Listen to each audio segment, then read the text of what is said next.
ว่าเฮายังแค่กันอยู่ยังบ่อ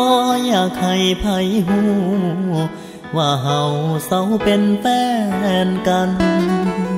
หากมานานเนินร่วมกินร่วมเดินร่วมคิดร่วมฝันอ้ายยังตั้งตัวบ่ทันกับการที่น้องจากลาเพื่อนฝูงพี่น้องต่างมองเห็นเฮาเคียงข้างร้านก๋วยเตี๋ยวมอไซค์รับจ้างต่างหูเฮาหากันมาเขาคงถามข่าวยามที่เจ้าหายไปจากสายตาคงถามซ้ำไปซ้ำมาหากเขาว่าน้องมีคนใหม่แค่น้องทิมอ้ายหัวใจก็เจ็บพอแห้งหากโดนคำถามทิมแทงและหากคงบ่จางหายยามโดนคนสอบยามคนเขาสอบอ้ายคงคิดพอแต่น้องรำไปบ่อยากเผลอน้ำตาไหลบ่อยากให้ไกลสงสารตัวซอยอ้ายแน่ว่าน้องก็แค่งานยุ่งความหาของเฮายังรุ่งแค่บ่มีเวลาเจอกันคงบ่โดนดอกใจที่โดนน้องคงเลย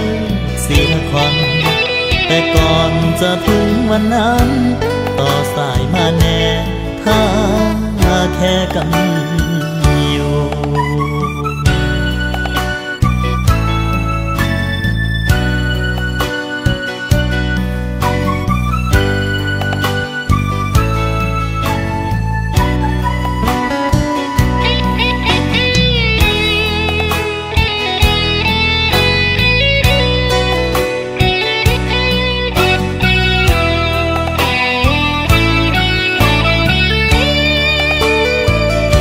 แค่น้องทิมอ้าย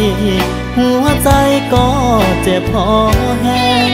หากโดนคำถามทิมแทงและหากคง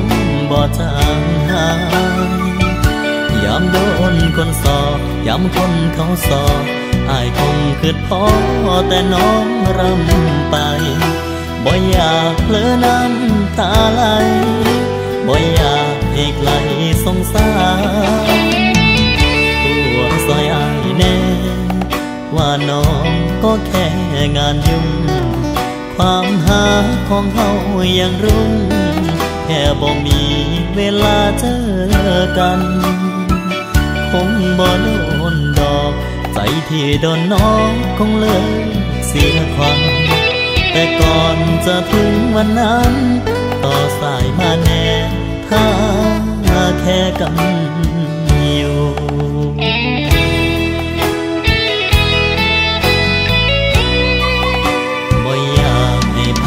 รับรู้ว่าน้องทิมอ้ายไปแล้ว